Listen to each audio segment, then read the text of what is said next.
mundo espiritual como material? Companheiros, boa tarde, é um prazer estar aqui com vocês, participando aqui da primeira vez desse tipo muito interessante de estudo. Então, respondendo aqui a pergunta, o espírito evolui do mundo espiritual como material? Sem dúvida alguma. A verdadeira natureza é a natureza espiritual. E nós estamos aqui encarnados cumprindo uma das fases da nossa evolução. No plano espiritual, conforme nos informa os espíritos superiores, respondendo Allan Kardec no Livro dos Espíritos, nós aprendemos muito mais rapidamente com relação à compreensão, à inteligência. Muitas vezes em um ano a gente aprende do lado de lá, que levaria aqui a vida inteira para aprender, mas quando estamos encarnados, é o momento de nós provarmos realmente os nossos aprendizados feitos do lado de lá. Então, na verdade, a evolução ela acontece em ambos os planos, mas na fase que nós ainda estamos da evolução, é indispensável a nossa encarnação para nós mostrarmos a todos, e principalmente a nossa própria consciência, que nós já somos capazes de demonstrar o nosso aprendizado. Vamos dar um exemplo, nosso querido e conhecido espírito André Luiz, que pela psicografia de Francisco Xavier escreveu muitos livros aí desde a década de 40. E ele teve uma encarnação como médico na última existência, conforme consta no livro Nosso Lar, teve até recentemente um filme, e quando ele desencarnou, entrou num processo de perturbação, foi resgatado, foi reequilibrado e já está quase 80, 90 anos no plano espiritual. Aí eu pergunto, será que ele não está evoluindo de lá também? Ele está, mas vai chegar um momento em que ele terá que abandonar o plano espiritual e reencarnar para prosseguir no processo evolutivo, onde nós ainda necessitamos do contato com a matéria.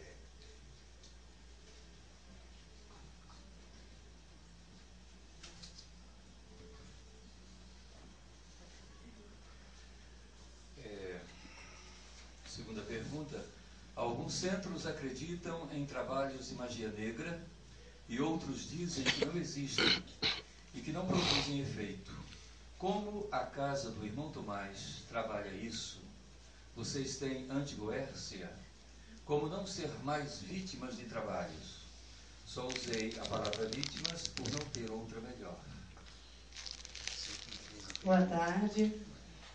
Eu acredito que a palavra vítima, embora ela não esteja diretamente ligada a uma situação, porque a vítima é a pessoa que faz, que não fez nada e está pagando por alguma coisa que não fez. Como nós nem sempre temos essa situação, aliás, ela é raríssima, a gente tem sempre alguma coisa por trás, algum débito, alguma dívida, ou seja, tem sempre um motivo, tem sempre uma razão de a gente estar passando por alguma coisa que a gente está passando. Então vamos ver a palavra vítima não como a pessoa absolutamente inocente na situação, mas como uma pessoa que está sofrendo algum tipo de ação prejudicial. Os trabalhos de magia negra, essa questão de acreditar na magia negra, é claro que a gente tem que acreditar. Mas não são os componentes do trabalho de magia negra, ou seja, a vela, a galinha preta, ou não sei mais o que tem, a farofa, enfim, com todo respeito às outras religiões. Né? Mas nós discordamos veementemente disso. Vamos retirar as coisas materiais, e se nós retirarmos esses elementos materiais ali do pedaço, fica só o quê? Falem para mim. Intenção. A intenção. Não é a intenção? Então vamos logo tirar todas as coisas materiais, porque afinal de contas nós somos espíritos, nossa pátria é a espiritual. E aqui estamos durante um tempo, mas nossa vivência para sempre vai ser na espiritualidade. Isso aqui é passagem. Vamos pensar enquanto espíritos que somos. Se nós não precisamos por exemplo, de uma vela para iluminar o nosso anjo da guarda, porque a vela que nós utilizamos para acender para o nosso anjo da guarda é exatamente a mesma vela que nós utilizamos quando falta luz. É ou não é a mesma vela? O que muda é a intenção. Então, tirando todos esses elementos materiais, a gente fica com a intenção. Existem, sim, sem sombra de dúvida, intenções más, assim como existem intenções boas. Quando a gente tem a intenção boa de auxiliar alguém, a gente pede por esse alguém, essa nossa intenção, ela tem um objetivo, ela tem um endereço certo e ela tem um resultado coerente com o meu pensamento. Da mesma forma, se eu pensar mal, se eu desejar mal para alguém, eu vou pensar mal a respeito daquela pessoa, vou emanar, né, vibrações deletérias na direção daquela pessoa e vou prejudicar aquela pessoa. Isso a priori. Bom, do lado da chamada vítima, a gente tem que pensar o seguinte: se uma pessoa emitiu na minha direção um pensamento deletério, uma vibração deletéria, ela pode fazer algum mal em mim ou não. Tá? Mas para não fazer mal absolutamente nenhum, eu tenho que estar em absoluto equilíbrio. Meu perispírito tem que estar absolutamente equilibrado, porque qualquer disfunção de vibratória no meu perispírito vai me tornar apta a entrar em sintonia com aquela vibração ruim que está chegando. Portanto, gente, sempre vai depender de nós. Sempre. Se a minha vibração é uma vibração muito boa, muito positiva, não tem porquê. Eu não estou vibrando na mesma faixa, então essa absorção ela não vai ser possível. Infelizmente, nós estamos sempre, né, com um pezinho meio para o lado de cá, outro pezinho meio para o lado de lá. Nós não conseguimos, claro, somos espíritos inferiores, estamos em jornada, iremos a ser absolutamente equilibrados como nosso irmão Jesus, tantos outros, né? Nem os espíritos superiores são absolutamente equilibrados ainda, só os puros. Ainda há desequilíbrio nos espíritos superiores. Então, imaginemos nós. É que nem resfriado. Nós temos o vírus o tempo todo conosco, nós estamos em contato com os vírus. Mas a gente diz, não, eu não peguei o resfriado. Mas não é porque o vírus não está em mim. É porque o meu sistema imunológico está fortalecido. Eu estou me alimentando bem, eu estou feliz, eu estou bem comigo mesmo. Mas aí o que acontece? Eu modifico o meu padrão vibratório, me entristeço com alguma coisa que aconteceu. O que acontece? Aí o que vem logo depois? Peguei o resfriado. Não é assim que acontece? O nosso sistema imunológico, ele também tem a vibração dele. Se eu estou feliz, meu sistema imunológico está bem, eu pego menos doenças, isso já é comprovado cientificamente. Da mesma forma, as vibrações com essas intenções que são chamadas de magia negra. Magia negra são intenções ruins. Nada além disso. Não há, basta, uma pessoa não precisa fazer um trabalho de magia negra para prejudicar ninguém. Basta pensar que quer o mal daquela pessoa. Muitos fazem, muitos de nós, né? A gente pensa assim, poxa, aquela vizinha é chata pra caramba, nossa, lá vem a vizinha de novo, fazendo aquela barulheira, não me deixa dormir, fica pensando.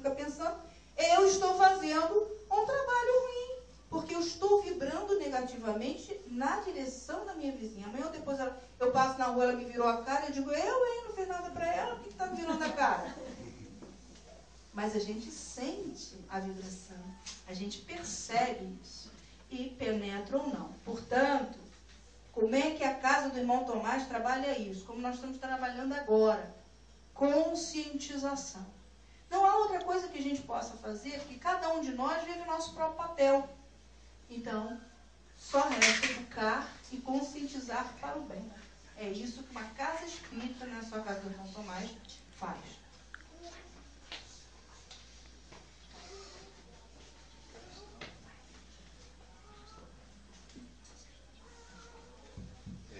Terceira questão.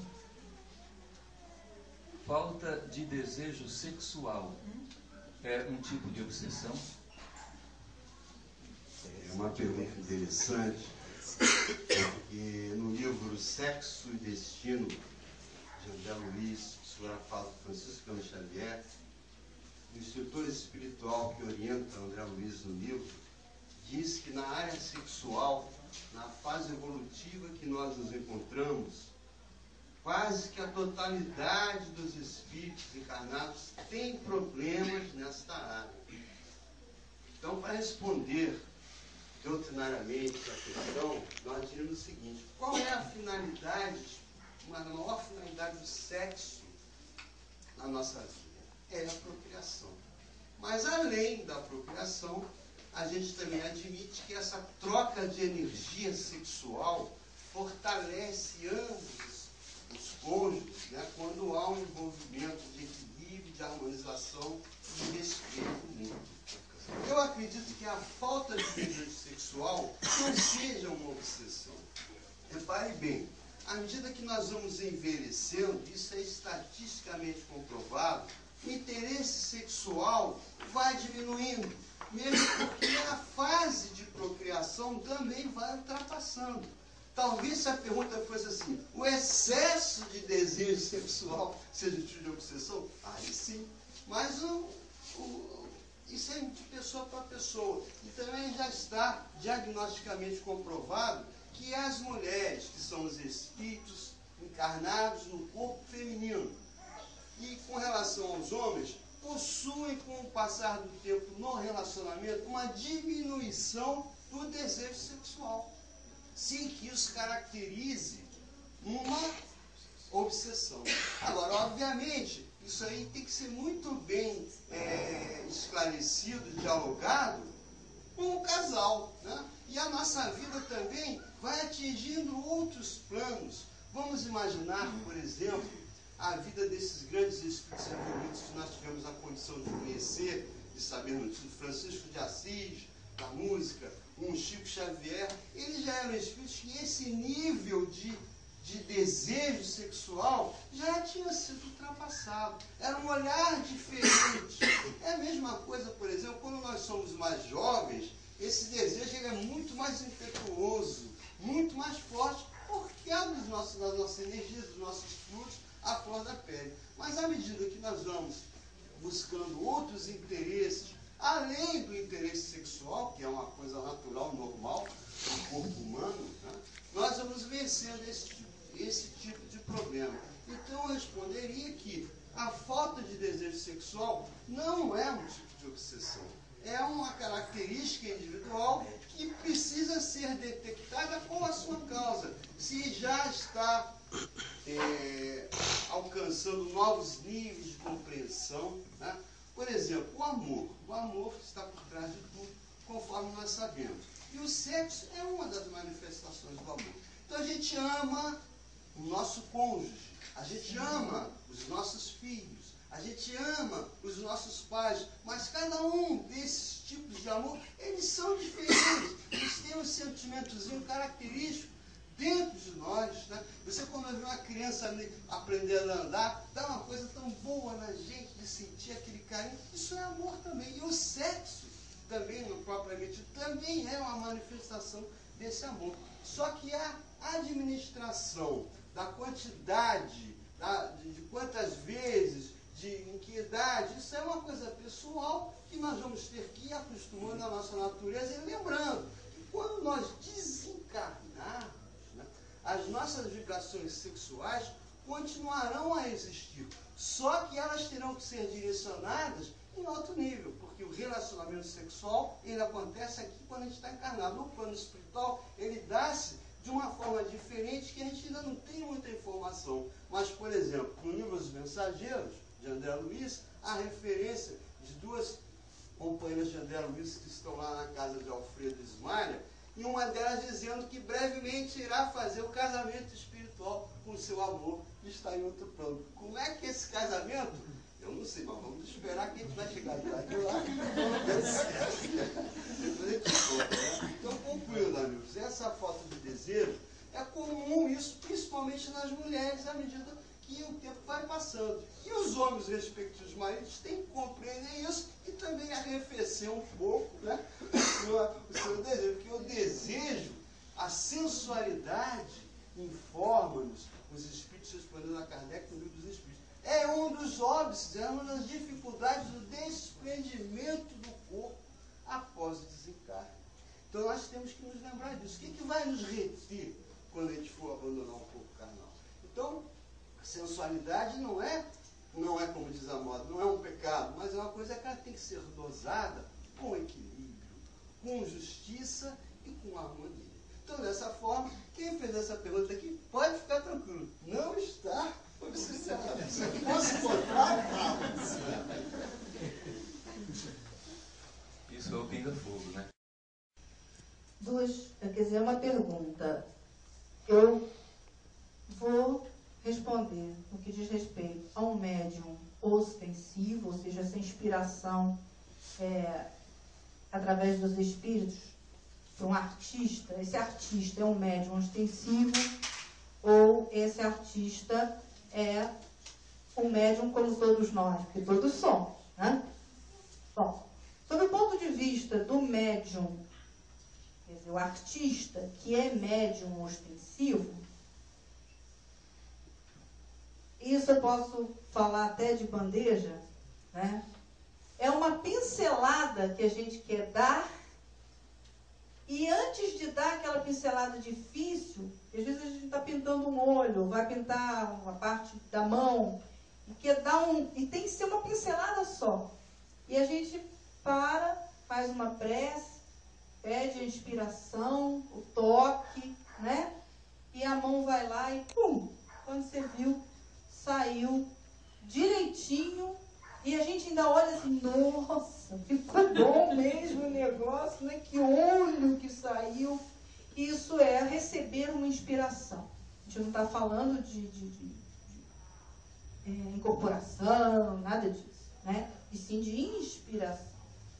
Se não é um médium ostensivo, talvez não acredite tanto nessa possibilidade como deveria. Porque independe de ser um médium ostensivo ou não para receber a inspiração. Porque às vezes eu pensei nisso, é ostensivo ou não é ostensivo? Porque costumam perguntar muito, são os médiums mais ostensivos, né? Tem esse toma lá da cá com a espiritualidade, né? Eu não sou, aquele pessoal que diz assim, eu sou que nem uma pedra, eu sou um poste.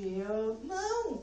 Nenhum de nós, médium ostensivo ou não, é um poste ou uma pedra. Vamos lembrar que todos somos médiuns, todos nós nos relacionamos com a nossa pátria. Salve, porque senão, né?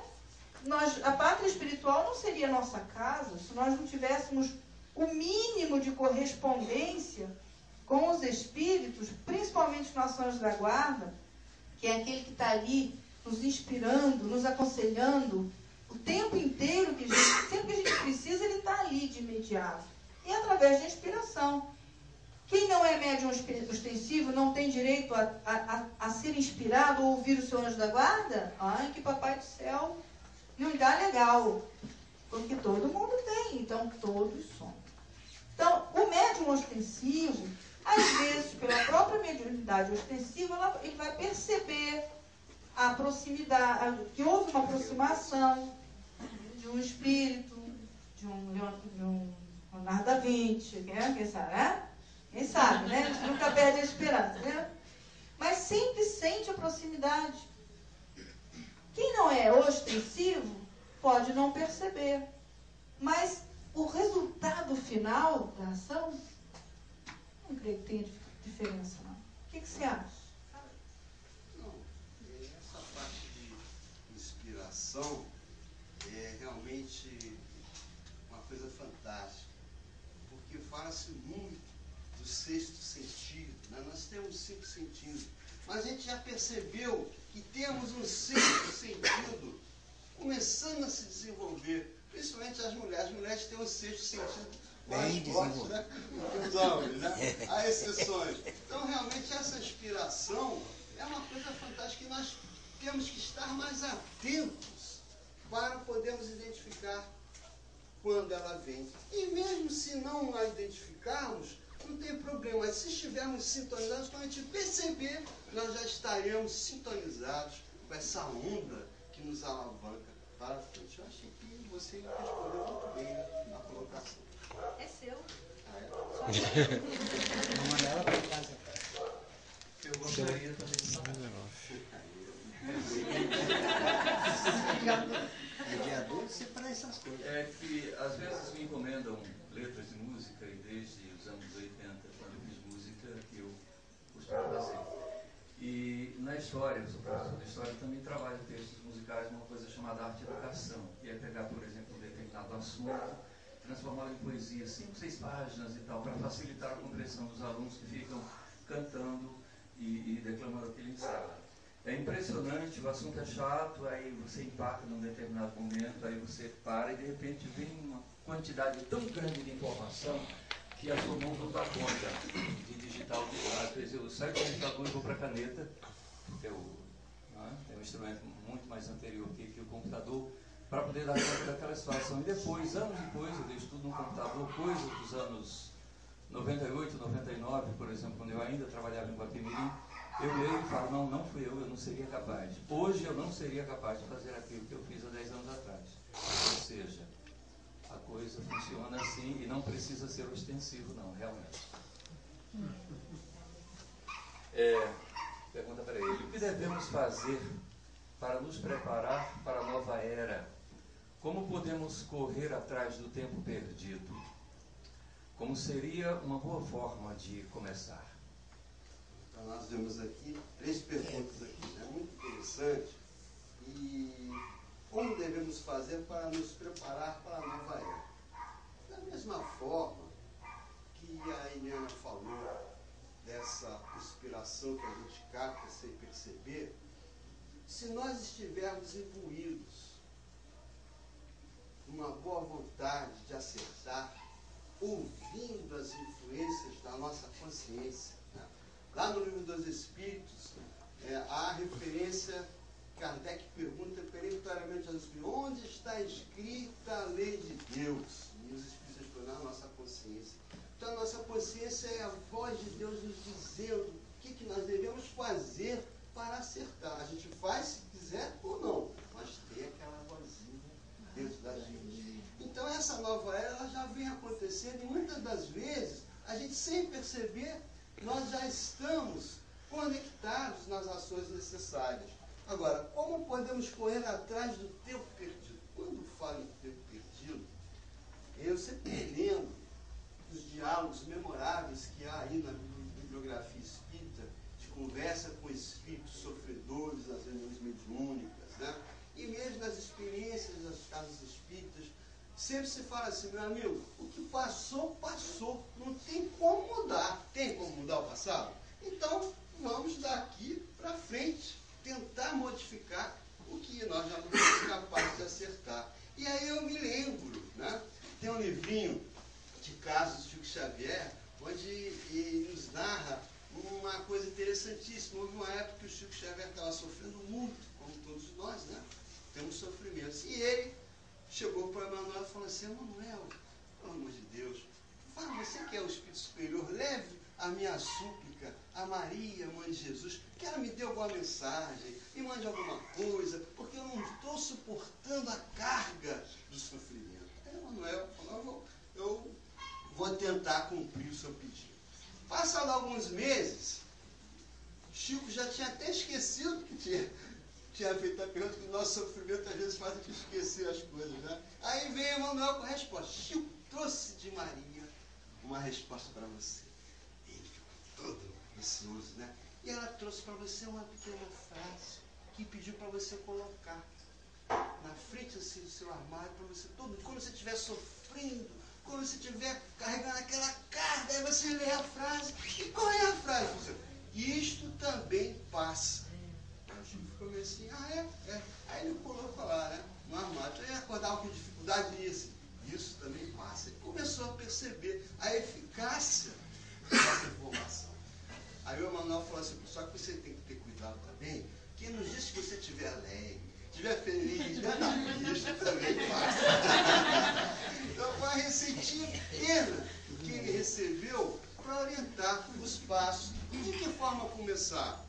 Eu sugiro que a gente percebe dos legisladores aí, a oração, o hábito da oração. Não é aquela oração obrigatória, aquela oração sentida, aquela coisa gostosa. Você quando olha o horizonte, olha a serra, vem aquele sentimento de sintonia com o Criador. Né? O culto no lar ajuda demais as nossas vidas. Uma leitura edificante, uma página que traga bons sentimentos para a gente, exemplos alheios de vitória sobre si mesmo. Tudo isso nos ajuda a fortificar a caminhada.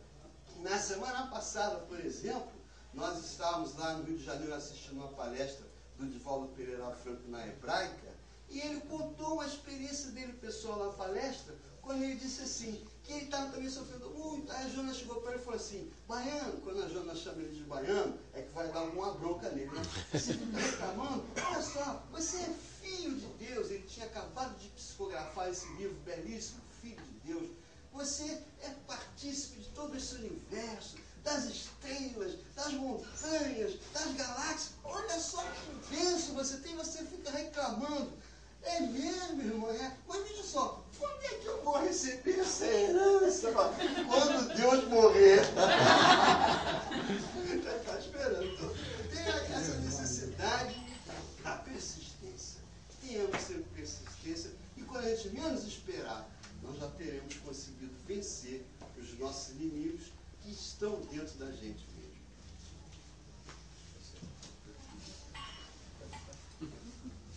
Voltando às questões da arte, assisti no programa Transição um médium pintor, pintando telas, e 2 pintores já desencarnados pintando ao mesmo tempo. Isso é possível? Aí a gente pega e percebe, isso é sorteio, tem uma porção de perguntas na caixinha. Aí eles mandaram, pipocou pro lado de cá, a mesma coisa, né? A pergunta 1 e a pergunta 2. Gente, o artista, ele é médium, ostensivo, ele é utilizado da mesma maneira que o psicógrafo, mecânico. Então, vamos ver. Se eu tenho um artista mecânico, médium, um artista que pinta e tal, ou não, mas se ele é um médium mecânico, a espiritualidade vai utilizar os pés, as mãos, o nariz, se der, pinta. Porque não é, o médium é um apêndice, é um instrumento, como se fosse o lápis ou o pincel na mão de um artista. O número de espíritos que vão se utilizar deste apêndice, se tem 2 braços, 2 pernas, podem ser 4 artistas espirituais pintando através daquele médium ostensivo. Vai do tipo, né, como diz Hermínia, carisma, o tipo, ou seja, o carisma mediúnico que aquela pessoa dispõe. Chico Xavier, os espíritos utilizavam os 2 braços, escreviam ao contrário, para frente e para trás, de trás para frente, psicofonizavam ao mesmo tempo em que estavam escrevendo, cada espírito escrevia com... Você lembra disso? Já leu um monte de coisa sobre isso, né? A mão esquerda, um escrevia aqui, o outro escrevia ali, ele podia psicofonizar ao mesmo tempo. Vai do carisma mediúnico de cada um. Isso é raro, não é tão fácil uma mediunidade desse calão, né? Tem uma pergunta para o Edson. Como seria a preparação de um médium para começar a escrever livros ditados pelos espíritos? Inicialmente, nós gostaríamos de lembrar que a mediunidade por Jesus é uma tarefa que foi programada, planejada e fortificada no plano espiritual antes da reencarnação. No livro Tormentos da Obsessão, de Manuel Flávio Miranda, psicografado por Divaldo Pereira Franco, há a narrativa de diversos casos de tarefeiros espíritas que foram preparados durante anos no plano espiritual e tiveram a sua função aqui na Terra prejudicada pelas próprias imperfeições.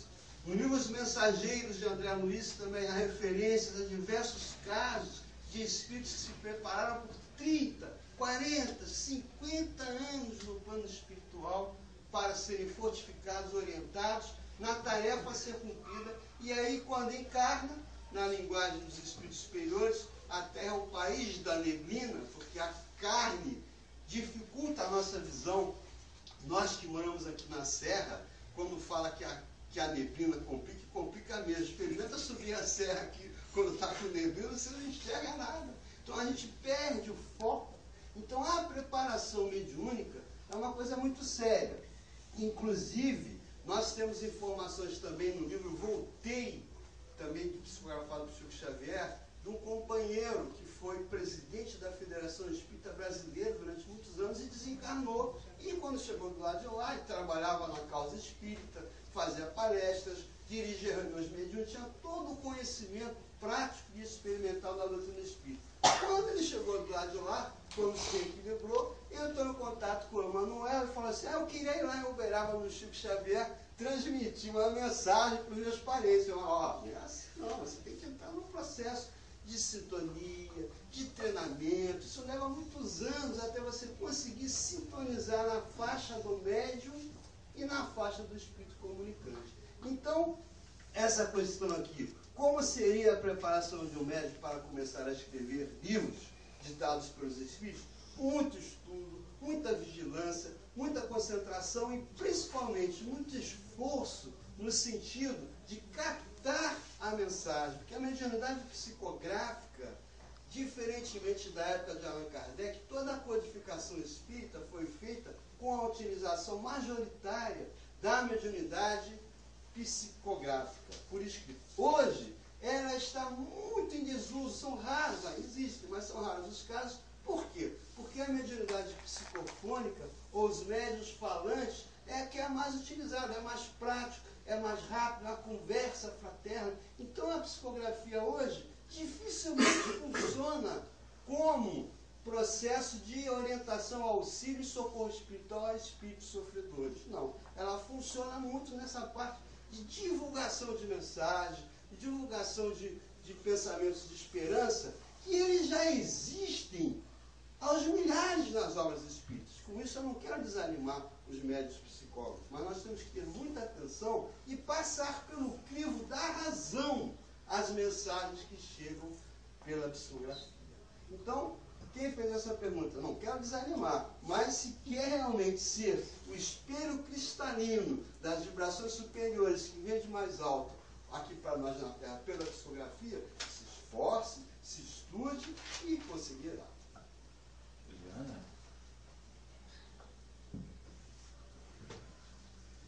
Fora também, eu lembrei, Edson, que há um preparo do corpo somático do médium. Eu vi uma reportagem onde a médium disse que durante alguns anos ela sentiu muita dor no braço e os médicos não atinavam com nada, fazia tudo quanto era tipo de exame para poder encontrar a causa daquela dor no braço e não existia. Depois de alguns anos com essa dor, ela começou a fazer as pinturas. Então, eu creio que tenha também que haver uma melhora, uma acomodação, não sei bem como dizer, mas um preparo no corpo. Somático, né? Soma já quer dizer corpo, é uma redundância, mas corpo somático do médium para que venha a acontecer também a pintura. Se eu E também a gente tem que ter muita atenção. Eu, pelo menos, tenho uma posição com relação a isso mais rígida. São coisas pessoais, né? Porque muitas vezes o interesse dos velhos é o melhor possível. Nós não estamos questionando o interesse, mas a gente tem que ver a utilidade.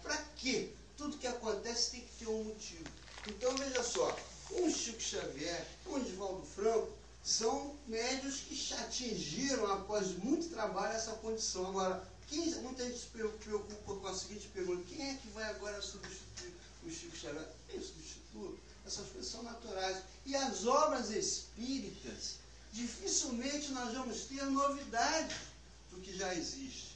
Eu sempre falo brincando que a nossa vida é como aqueles programas que tem na televisão, que é sempre a mesma coisa, mas eles sempre descobrem uma forma diferente de apresentar o mesmo assunto. Nós somos assim também. A gente, para evoluir, precisa praticar caridade, mas a caridade está aí, de diversas formas disponíveis à nossa ação. Então, esse aspecto da preparação corporal também é, conforme a Eliana falou, no livro Missionários da Luz, do André Luiz, há ali um capítulo onde ele está no ministério, lá onde eles fazem a preparação dos corpos físicos que irão reencarnar em função das suas dificuldades perispirituais. Obviamente, se você vai ser médico, você tem que ter dilatada as condições para facilitar esse tipo de ação. Uma pergunta que talvez esteja na hora, Eliana. A dor no braço passou quando ela começou a pintar? Sim, passou. Posso entender que a vida material se transforma em paralelo à vida espiritual? Sim, nós estamos, quer dizer, sim e sim, sim e não. Sempre é, mais ou menos, talvez. Olha só, posso entender que a vida material se transforma em paralelo. Quem está se transformando? Não é o espírito? Ou ele está lá, ou ele está cá. Ou ele está lá, ou ele está cá. Paralelo, não sei. Não entendo dessa forma. Mas nós estamos sempre aprendendo, a gente está sempre crescendo. Mas tem uma coisa que a gente tem enquanto encarnado e não tem enquanto é espírito, que é, primeiro, o esquecimento do passado. Essa veste tão densa, tão pesada que nós ocupamos quando nós estamos aqui, que é o nosso corpo, ajuda a bloquear uma porção de lembranças que a gente tem. Esse esquecimento do passado, ele é muito importante, justamente para a gente poder fazer os nossos resgates, aprender a perdoar o inimigo de centenas de anos atrás, e a gente não o reconhece de imediato como inimigo, então a coisa fica mais fácil, fica mais sutil. E tem uma coisa muito importante, é o nosso livre-arbítrio nas nossas decisões, porque a gente desconhece as coisas. Então a gente não vai dizer, seguinte, eu vou ficar numa boa porque eu peguei pesado com fulano na reencarnação passada e eu sou espírita, sabe? Então eu sei que eu tenho que me reconciliar com os meus inimigos. O cristão também sabe disso, não é só o espírita, né? O espírita como religiosidade, e cristão como filosofia que todos temos e carregamos em diversas religiões no planeta, que são cristãs também. Então, a gente faz porque quer fazer, não porque sente que tem uma obrigação, porque é o karma, porque... Senão vai ficar que nem aquelas pessoas, né? Que dizem assim, principalmente as mulheres, né? Dizem assim, olha, eu vou aguentar o meu marido, essa reencarnação, esse mala, a reencarnação todinha, porque eu não quero vir de novo na reencarnação próxima não, viu, rapaz? Vou cumprir tudo que eu tenho que cumprir aqui, estou me livre de você, porque na outra reencarnação, né? Isso não tem valor nenhum perante Deus, né? Então não vai adiantar, muito pelo contrário, vai deixar uma dívida maior de nossa parte, porque a gente está querendo se livrar, nosso pensamento não é bom. Então, na espiritualidade, a gente tem uma percepção muito maior, uma visão 360 graus, né? Ver tudo, na frente, até. Então a gente tem uma percepção muito maior e se reconhece. Se reconhecem amigos, se reconhecem inimigos, né, de outras vidas, e a coisa fica bem mais difícil. Já aqui não. Mas, ou seja, aqui a gente tem um campo, por isso que a gente reencarna. Aí, por isso existe a reencarnação. Senão a gente fazia tudo que tinha que fazer na espiritualidade. Vir para cá para quê? Não ficava por lá mesmo? Para que reencarnar? Porque na reencarnação nesta vida, cada vida reencarnatória que a gente passa, ela tem todo um planejamento específico para que a gente consiga aprender coisas novas, reorganizar coisas antigas, sem a percepção do eu estou te conhecendo, viu? Eu te conheço. Então fica muito mais válida a nossa ação de perdoar ou de fazer alguma coisa do que... Mas a gente aprende lá e cá. Senhor Edson, seguinte pergunta. Os espíritos podem se comunicar por aparelhos eletrônicos, como computadores, por exemplo? Veja só, como existe uma linha de pesquisa aí já muito antiga, chamada transcomunicação, onde pessoas se dedicam a captar informações do mundo espiritual através de aparelhos. Veja só, hoje nós estamos numa época onde todos esses fenômenos já são muito aceitos. E o progresso é uma lei divina que acontece conosco. Vocês querem um exemplo? Se nós formos estudar a história do Espiritismo, logo começaram aquelas primeiras experiências após as mesas girantes lá na França, no século XIX, eles arrumavam uma cestinha, aí botavam essa cestinha, um lápis na ponta da cestinha, os médios seguravam na mesa e a cestinha começava a escrever. Aí um dia alguém teve a ideia, vamos precisar da cestinha, bota o lápis aqui na minha mão. Aí começou a escrever. E o Chico Xavier psicografou muitos e muitos anos utilizando um lápis. Mas hoje já existem médiuns que psicografam sentados no computador, recebendo a mensagem e editando o texto. Vocês sabiam disso? Imagina se na época do Allan Kardec, essa codificação maravilhosa que ele fez, mandando cartas para as casas espíritas espalhadas pela Europa, recebendo a resposta. Se ele tem a internet, já pensaram? Beleza. Então, imagina como que o progresso vai trazendo para nós novos meios de nós executarmos as ações de acordo com a lei de Deus. O nosso companheiro aqui se referiu que ele, naquele 91, daqueles textos que ele via lá, isso é característico. Eu, por exemplo, quando eu falo nós aqui, a maioria não somos da geração do computador.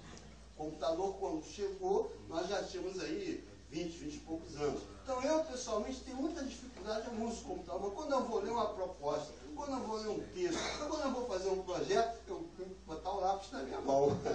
Eu fui acostumado, a gente faz no computador, mas tem uma certa dificuldade. Mas essa garotada mais nova aí, já faz tudo no computador. Aí quando nós desencarnarmos e voltarmos numa próxima existência, aí nós vamos dar show nessa garotada aí, tá boa, né? Vamos fazer um aperfeiçoamento, né? Como falo, um ato, né? Melhorar, e assim acontece o progresso. Então, os espíritos, por exemplo, eu li recentemente um livro psicografado pelo Deolindo Amorim, que é o nosso espírito lá na nossa casa, na Casa de Cultura Espírita Deolindo Amorim, onde o médium, no prefácio, fala que o livro, ele como médium, trabalhou no computador. Olha que coisa interessante, que a ideia ela vem da mesma forma, é só um meio de manifestá-la. Isso não quer dizer que toda vez que nós estejamos fazendo alguma coisa no computador, nós estejamos sendo médios, mas acontece que as ideias são diferentes das nossas. Quando você começa a escrever sobre algo que você desconhece totalmente, a ideia não é sua. Isso a gente percebe.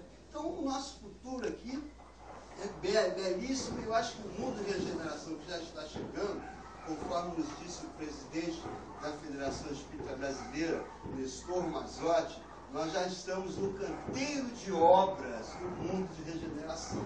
Quando começa uma coisa lá, a primeira coisa que faz é o canteiro. Né? Então, vamos dar andamento a essas coisas, onde a mediunidade certamente acontecerá por meios eletrônicos, sem dúvida alguma, como já veio acontecer. Eliana? Eu lembrei, ele fala, a pergunta foi sobre a questão pela transcomunicação instrumental, né, TCI. Interessante que o médium que faz, quer dizer, não é o médium que faz, a pessoa que faz o informativo da casa do irmão Tomás, senta em frente ao computador e faz o informativo. E faz o informativo é médium ostensivo. E ele disse o seguinte, que quando ele vai sentar para fazer o informativo, ele faz uma prece e pede a inspiração dos trabalhadores espirituais da casa para que possa trazer o que é necessário que seja trazido. E, de vez em quando, ele disse que acontece todo mês, ou de vez em quando, é mensalmente, o informativo é mensal, vem sempre o ditado de uma frase ou alguma coisa para ser colocada. E esse mês ele teve as seguintes inspirações. Tanto é que foi assinado o caso do irmão Tomás. Uma frase dizendo assim: para amar o próximo não é necessário que lhe seja um familiar. E é aí que está a beleza do sentimento. Esse foi um. E o outro vocês têm aqui, que foi por causa do Dia dos Pais, que é amanhã, né? Lembre-se de que antes de ser pai, você foi filho e neto. Exemplifique, mesmo que seu exemplo fique por um tempo adormecido em seus filhos. Eles despertarão um dia e nas futuras gerações, os que receberam seu exemplo hoje, farão dele amanhã um maravilhoso exemplo de vida. Isso foi testemunho. Porque a maneira como vai escrever, não importa se é teclando ou se é conduzindo. Acho que mais fácil até teclado, né? Se é tim, mais fácil do que aquele trabalho todo, né, de desenhar as letras no papel. Porque é um desenho que é só apertar a teclinha, né? Muito bem, Eliana. A pergunta para você é a seguinte: quanto tempo o desencarnado pode se comunicar com seus entes queridos? E como acontece e qual o tipo de comunicação? Esse nós vamos trabalhar juntos. Tá com som esse? Não, né? Tá. Tá? Nós vamos trabalhar juntos pelo seguinte: quanto tempo, vou até botar aqui no meio, né? Quanto tempo o desencarnado pode se comunicar com seus entes queridos? Quanto tempo, ou por quanto tempo, muito difícil a gente responder. Achei difícil essa resposta, né? Acho que até mesmo impossível. Porque existem tantas nuances para que haja uma comunicação, porque o telefone toca de lá para cá, sempre. Às vezes precisa, o Edson falou a respeito do preparo que o espírito precisa ter para conseguir atuar através de um médium. E eles usam, tem médiums de médiums. Tem espíritos que... Tem irmãos na espiritualidade que fazem o papel de médiums de irmãos que estão na espiritualidade para poder se comunicar através do médium. Vou bater para tu bater para tua papota. É sério, né? Então, existem tantas nuances. Quanto tempo ele vai levar para se comunicar? Vamos falar de André Luiz? Não, e também esse assunto é interessante, porque há da nossa parte, encarnados, que perdemos seres queridos, a vontade, né, de receber uma mensagem, né? Todo mundo quer. Mas nós nos esquecemos que os desígnios da providência divina nem sempre são como nós queremos. Por exemplo, nós temos exemplos práticos de pessoas espíritas, né, casais espíritas, que um desencarna primeiro. Às vezes passam anos e anos e não recebe mensagem nenhuma. Então quer dizer que esqueceu de mim? Não.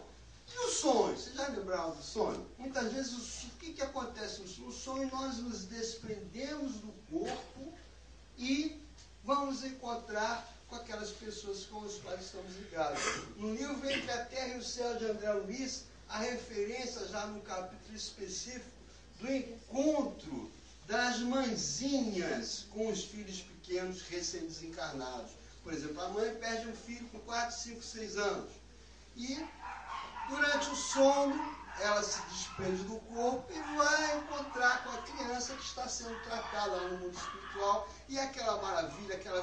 Quando volta no corpo, quando acorda no outro dia, não lembra totalmente, mas tem aquele sentimento. Então, isso é um consolo. Agora, são raras as pessoas que conseguem ter esse tipo de, digamos assim, de bênção, porque é uma bênção, né, você receber. Mas muitos recebem. Veja só, nós temos lá na nossa casa espírita a companheira Sônia, o marido dela, está no Goixá, desencarnou já tem quase uns 20 anos. Nós nos conhecemos lá na Aristides, o Jean era pequeno, lembra dele, né, Jean?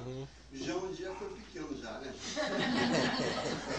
Então ela às vezes chega assim, poxa, tem quantos anos que eu estou aqui na reunião? E o Zezinho, chamei de Zezinho, o Zezinho nunca deu a sua mensagem. Mal sabe ela que o Zezinho está toda semana lá junto, trabalhando, só que ela não vê, não há esse tipo de visão que a gente percebe. Durante o sono, encontra. É que a gente quer que sempre seja do nosso jeitinho. E do nosso jeitinho, nem um bolo sai às vezes como a gente quer, né? Deus interfere através de muitas formas. Agora, sempre a vibração é consoladora, é esperançosa, dando sempre a chance. Vocês já pensaram que beleza, principalmente à medida que nós vamos envelhecendo, nós vamos perdendo avós, vamos perdendo pais, pessoas ligadas a gente.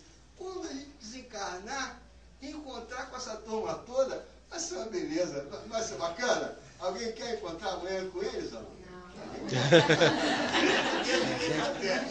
Mas é uma coisa, dá pra gente isso, deixa pra lá. Essa é uma fila que ninguém quer furar.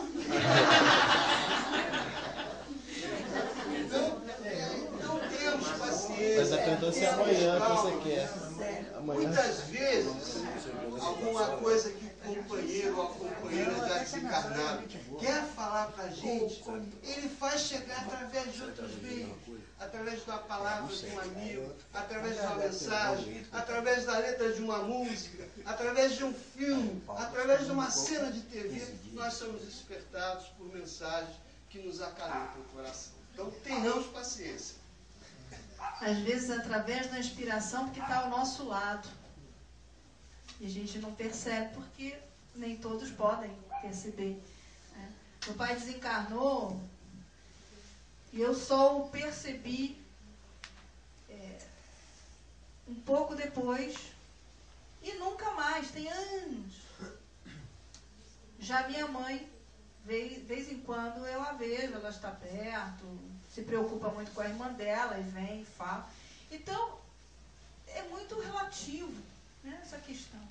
Agora, uma dica é que a gente, se for conversar com os nossos entes queridos, pós-desencarne, que a gente se prepare muito para fazer isso. Para que não o façamos com muito sofrimento, com desespero, porque certamente vai influenciar aquela pessoa que a gente ama e que fez a partida. Porque saudade, por exemplo, foi o sentimento que minha mãe vibrou durante muitos anos. Ela só se aproximava, chegava para matar a saudade dela, mas ela tinha saudade e chegava chorando, e a emoção da saudade era uma coisa que tomava conta de nós duas, e ambas chorávamos. Porque a saudade é uma coisa muito grande. Depois isso ameniza, tanto para nós, enquanto encarnados, quanto para os nossos amores, né, desencarnados. A situação de ambos vai se acomodando. A saudade vai existir sempre, sentir falta sempre, lembrança sempre, mas ela tem que acontecer de uma maneira mais equilibrada. Não é proibido sentir saudade, nem chorar de saudade.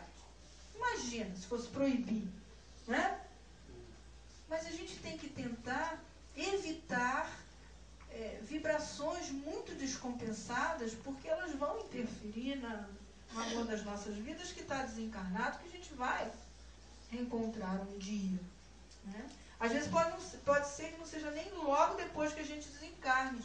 Né? Vai que mamãe está no nosso lar e eu vou para o lado de lá. E aí? Né? Ela pode estar até próxima, vamos lembrar na novela das 6. Aí a gente convida todo mundo a estar aqui no sábado que vem. No Aconteceu na Mídia, nós vamos trabalhar o tema da novela das 6. Vamos trazer a novela das 6 para cá para a gente conversar a respeito do que está acontecendo na novela das 6. Então, há a presença de quem nos ama, próximo, e a gente não vê e acha que não está havendo comunicação. Né? Mas ninguém quer, como, né? Ele convidou. Eu não quero, não. Vou ver mamãe quando tiver na hora. Desenvolvendo critérios assim racionais de percepção. Por exemplo, quando nós vamos nos submeter a alguma cirurgia, né, que leva à anestesia, a anestesia é um processo que você toma aquela injeçãozinha e você acorda 5, 6, 10, 2 horas depois. Então, quando a gente acorda, preste atenção. Se você vai fazer a cirurgia, acordou, está tudo limpinho, tudo branquinho, aquela gentileza dos enfermeiros, né? Já fica louco. São José não queria suas coisas, Tá bom demais. Agora devagarzinho assim, enquanto a gente não vai ser surpreendido, né? Pela informação. Já não vou fazer a minha quinta-feira.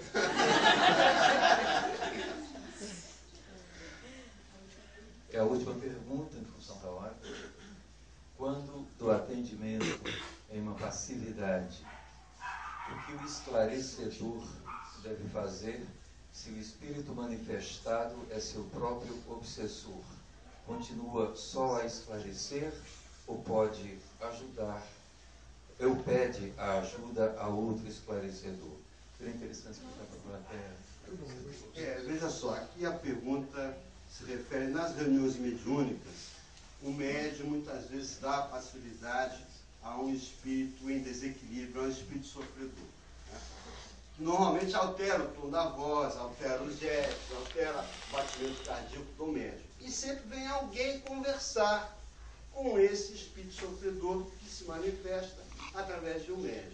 E essa pessoa que conversa, a gente chama de esclarecedor. Então a pergunta aqui, se eu entendi bem, é quando esse esclarecedor vai começar a conversar com o espírito sofredor, percebe que o espírito sofredor que está falando é o próprio obsessor dele. Aí pergunta assim, o que eu devo fazer? Continua a esclarecer ou pede ajuda para o esclarecedor? Depende. Se você estivesse se sentindo equilibrado, capaz de conversar com o seu próprio obsessor, e aqui é muito interessante, que a gente tem que tomar cuidado, porque nem sempre o obsessor é obsessor. Às vezes o obsessor é assessor. Né? Ele faz o que você gosta de fazer. Né? Então não, o obsessor é companheiro, é careteiro. Então, se nesse caso você for conversar, você pode até trocar umas ideias. Agora, quando há aquele ódio, quando é aquela perseguição, quando é aquele sentimento de vingança, dificilmente nós vamos ter equilíbrio para resistir a esse tipo de encontro. Até a espiritualidade superior até evita isso, porque é muito difícil.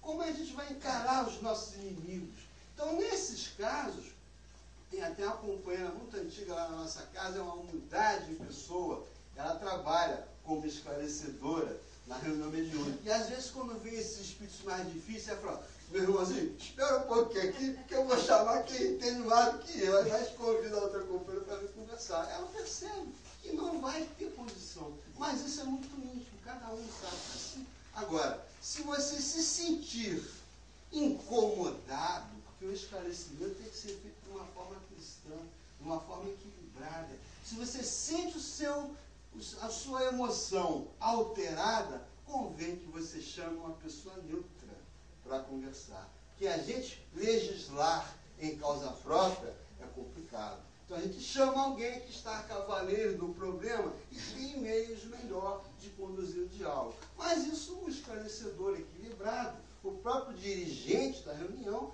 vai perceber e vai auxiliar a pessoa nesse complexo serviço de socorro espiritual e de educação mediúnica. Realmente é uma situação incomum isso acontecer.